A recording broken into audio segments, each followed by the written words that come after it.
Web of Science is having 25,000 journals. So remember that most of the Web of Science journals are indexed in Scopus. Okay, Scopus is having 46,000 journals, and here Web of Science is having 25,000 journal. Altogether, if you put like around 47,000 journals are available, and we are leaving all 47,000 journals, and we will be going to the UGC CAP and try to find out the 1,000 journals available for that. Right? So Web of Science is the one which is giving the magic term called impact factor. I'll tell the calculations and so on little bit later. You can click the login and you can create, if you have logged in, you can just go and check the view profile and you have to create username and password. Okay, the part of the FDP that can be the assignment, like you have to create a username and password. Go and verify some of the journals, click view profile. It will take to how UGC CAR is coming with some profile. You go and check where you can find the original website, how many articles are there, how many issues are there, and all these things you can find. Okay, so this is the Web of Science. We will come and we'll do the same thing again. Okay, so just yes. So you can just type some number. Like this is the one example where the number of ISSN is typed, and the journal is telling that our impact factor is 7, our impact factor is 5. Then immediately you go and type the journal number, and you see that no found 0 results, which means that metric is fake. If the journal is not indexed in Web of Science, how come it can get the impact factor? Impact factor is given only by the Web of Science. Okay, you need to be very careful with that. I will just do the demonstration of Web of Science and other thing later, right?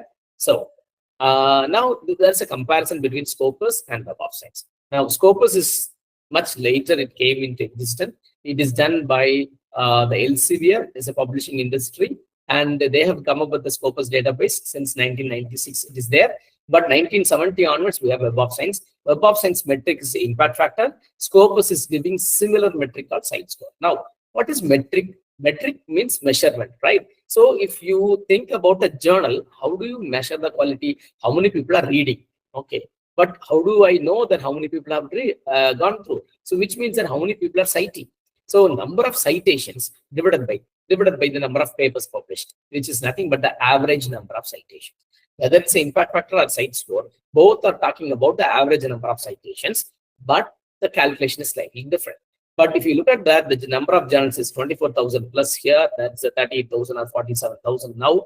Coverage both covers arts, humanities, science, social science, and everything. Open access, yes, it has. Now we really need to see that.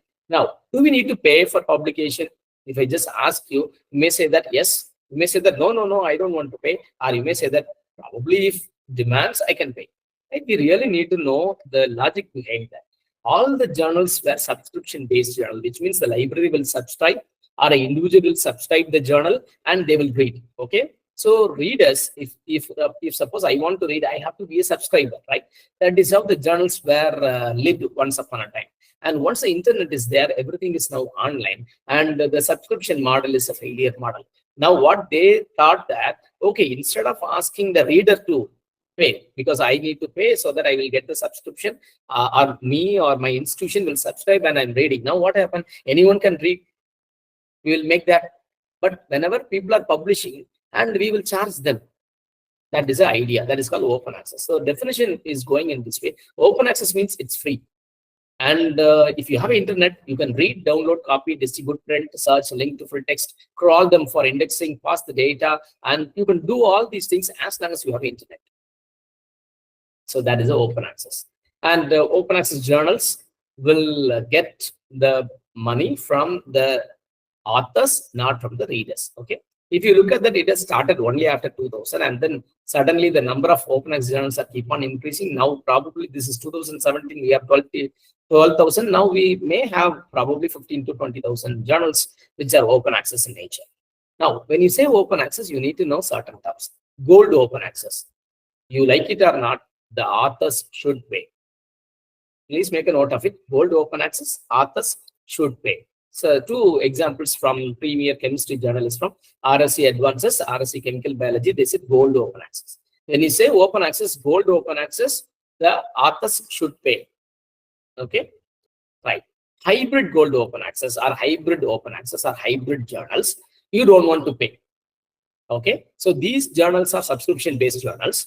And if you want your article, when it is accepted, they will ask you, do you want to go with open access or you want to go with a subscription? If you opt for open access, you have to pay the article processing charges. That is called APC. APC, article processing. I'll come to that article processing charges as well. Right. Suppose if you have come up with a drug molecule and that cures corona within 1 minute, let's say, and if you want that the research work should reach the entire community, immediately you can pay the amount, and the content can be reached throughout the world within a day. That is called hybrid. Okay, I suggest everybody should go for hybrid journals, because they will be asking you whether you want to pay. You will say no, I don't want to pay, so that's fine. No, they will not demand. So it's called hybrid. You see a journal of banking and finance supports open access, which means it supports, if you want, you can pay, but they will not demand. Okay, it's free. And diamond and platinum open access are the type of publishers where you don't want to pay, readers don't want to pay, authors don't want to pay. The institution, the industry, the company, the country will bear the cost. One such example is Biointerface Research in Applied Chemistry, Platinum Open Access Journal, which means you don't want to pay to publish. I don't want to pay to read. It is free. And the entire processing charges will be taken care by the publishing group. Okay, if your institution is offering an online version journal, if you don't charge it and claim it that you are a platinum open access, the institution will bear the cost. You don't want to pay the authors, you don't want to pay the readers, the content should be freely available, right? That is the understanding, right? So this you need to know about that. Then moving to article processing charges. Okay, so it is introduced in 2000, the year 2000, by premier publishing groups charging the authors. And this is an article where they scrutinize that what can be the average amount. They say that the average amount is $904 US for one paper. One paper, $904. Can you imagine that now with the currency rate that we have? It is 80,000 rupees for one article. 80,000 rupees one article. But they said that it is from $8 to $3,900. Now I checked that this is the article processing charges in Elsevier. Elsevier is a premier publishing industry, publishing nearly 4,000 journals covering almost all domains. Now, if you look at that, you have a hybrid open access. Open access means you have to pay, but hybrid means if you want to pay, you pay. Otherwise, you don't want to pay. Okay. So if you look at that, the lowest amount is $150. $150 is in current rate is probably around 15,000 or probably around 14,000, and so the highest is like you see nearly $5,900, which means 4,20,000 rupees per paper.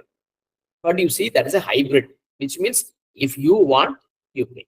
Because most of the Western countries now, the country's policy is you are doing research with the help of the taxpayers' money. The taxpayers would like to know what you are doing. So you put everything into open access. Therefore, these movements are getting momentum. Okay. But the impact factor is 36 for that one. Now, the point here is we feel that if the paper is freely available, everybody will read, everybody will cite, right? Am I right? But that is not the case. The studies tell that average citation is, 30% is higher for subscription journals. But when the journal, open access journal, is indexed in Web of Science and Scopus, and no change in the citation, which means even if it is given free, we cannot take, right?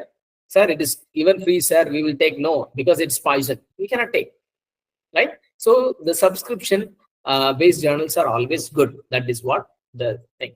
Now, final call on metrics. Only two. There are many metrics available. Impact factor, site score, 5-year impact factor, source normalized. I'm not going to touch about that. I'm going to touch only two. One is impact factor, because impact factor and site score both are average number of citations. Okay, let us look at that. Okay, let us look at that. Consider a journal X. In 2020, the journal publishes 100 research articles. 2021, the same journal X publishes 120 articles. And this is like 2022. Okay, so right. So in 2022, the journal receives 880 citations from these articles. Okay, the earlier also they may receive, but the 2022, the journal receives 880 citations from these articles. What is the article? The 2 years published article. And then, so if that is the case, in 2023, the impact factor is calculated by 880 citations received in the third year for the papers published in the preceding 2 years is got the impact factor. So probably 4 means every article published in this journal is being cited by 4 times. Okay, so if you are from a college and if you are coming and telling me that I published a paper in impact factor 7, 8, I really doubt it, because you really need to know whether the journal is having that many citations or not. Okay, site score is given by Scopus, right? Is nothing but last 4 years how many number of papers published, last 4 years how many number of citations that particular journal is. Okay, that is called site score. You can look at that here, 1220 citations and 165 documents, and the site score is 2020. And they have also given a site score tracker free. You can just go and check that. 1186, 162 documents, 7.3. Okay, so this is 7.3 is really good. Okay, this is called site score. Okay, so I think up to this we are fine. Now we are having a basics ready. Any doubts on this? You can have a couple of one question if you have a doubt. Otherwise, I'll just proceed to how Indian faculty members are being cheated by people. Up to this, fine. Up to this, fine. Excuse me, sir. Yes. Sir, can you please repeat the platinum access journals? Platinum open access journals are the journals which are indexed in Scopus or Web of Science, which will not demand money either from the author or from the reader. Okay. So it is free for everyone. Okay. Yes. Thank you. Thank you. Okay. So I think we can move next. Yes. Sir, will you discuss also about the matrices like H index, I10 index, and all this? Yeah. So I can talk about it, but that is not related to the journals. All right. H index and I10 index and other things are for author metrics. Now we need to publish in good journals. If not, all these metrics are fake. I repeat, if your papers are not there in Scopus and Web of Science, no other metrics will fit into that, because all the metrics will based on the indexing body. Okay. Yes. Okay. I think I'll just move on to that. Then you'll have more questions. Now, dubious journals are a growing threat to academics. This is an important thing because Indian faculty members are bombarded by this issue. Now, India stands fourth in the scientific publication, which means we publish a lot. But unfortunately, 60% of our papers are in fake journals. Very sorry, right? Fake journals. And the worst thing is India is the hub to the entire world. We publish a lot of fake publications. Unfortunately, Indian colleges contribute to 51% of the total fake publications. I didn't tell. This is Telegraph News. Telegraph India published this article in recently, and then it says government and private colleges 51% fake papers, IIT 9% fake papers, NIT 11% fake papers, ICMR 6% fake papers, and so on. Right? These are fake papers, right? And if you look at that, predatory, fake journal, pseudo journal, there are many journals that are discussed in the literature. Okay, the definition is the journals which are demanding money, but they will not give a proper peer review, copy editing, typesetting, layout, distribution, long-term archiving, or indexing. Then it is called a predatory journal. That is a definition. Okay. Why do we need to worry about these dubious journals? I got a placement, I got a faculty position, I published, I got a degree. Why should I worry? You really need to worry, because if you look at that, we have to stop this pay and publish culture through the UGC CAT notification. And more importantly, in the second page, the second point, if anyone identifies with a predatory publication, then should not be considered for academic credit for selection, confirmation, promotion, performance appraisal, award of scholarship, or academic degrees or credits in any form. If this is seriously implemented in India, okay, and it's very doubtful to be having faculty in colleges and in universities, right? You might have published, it is a fake. You know, I'm going to list out the character features, and you will really touch your heart and see that is that. Okay. And what NIRF is giving weightage to only the publications. That's 15% for colleges. And peer perception. If your papers are being continuously featured in predatory journal, how about your institution's name? Okay, NIRF looks only for Scopus and Web of Science. I repeat, NIRF looks for Scopus and Web of Science. If you are in IQAC, we will never ever give any data to NIRF regarding research. You know that? They will go to the Scopus and they will type your institution name and they will get the data. They will go to Web of Science, type your college name, and then they will get the data and not submission. Okay, so NIRF doesn't care about UGC care. NIRF doesn't care about UGC care. No matter 1,000 papers you publish in UGC care, they don't care. Right? That is very, very important. Right? And my place is, my native is from Tirunelveli. I am from Tirunelveli. And Tirunelveli is famous for halwa. Right? And every time, I went to my hometown and coming back to Chennai, people say, hey, you went to your hometown. Where is halwa? Especially, did you buy halwa from Shanti Sweets? That's so famous, right? And if you look at that, you see that there is a Shanti Sweet with a blue, second one, third one, fourth one, fifth one. There are 43 Shanti shops there in New Bus Stand. But unfortunately, the original Shanti Sweet is situated in Old Bus Stand. Okay? Old Bus Stand. So which one you will choose? The authentic one. It is, there for every city. The authentic one. If you are from that city, you know that which shop will give the authentic one, right? So many people used to say that they say, I went to Kanyakumari, on the way back, the bus stopped in Tirunelveli, and I got the Shanti Sweets, and they will come and give me that this is a Shanti Sweets. And all the 43 shops are having the name Shanti Sweets, but they will have some prefix like Om Shanti, Shri Shanti, Nellai Shanti, Original Shanti, Hare Shanti, and so on. Shanti, Original Shanti, Hare Shanti, and so on. Okay, so that is the point. So for halwa, we are very particular. How about our research works? We really need to be very careful in picking the journal. Okay, how to identify that? The dubious journal. Jeffrey Beal is a librarian in University of Colorado, Denver, USA. He coined the word called predatory. Okay. So predatory journal, and he came up with a list called Beal's list. Okay, you can also Google it, BEALL, Beal's list, and he collected, around 2,425 publishers, publishing around 8,000 journals. But I tell you, in the Scopus we have 46,000 journals. Web of Science we have 25,000 journals, but fake journals are 60,000 journals. And out of 60,000 journals, 43,000 journals are from India. And out of 43,000 journals, 40,000 journals are from only two cities. One is Delhi, Noida, and another one is Hyderabad. You need to be very careful with that. Okay, now how to identify?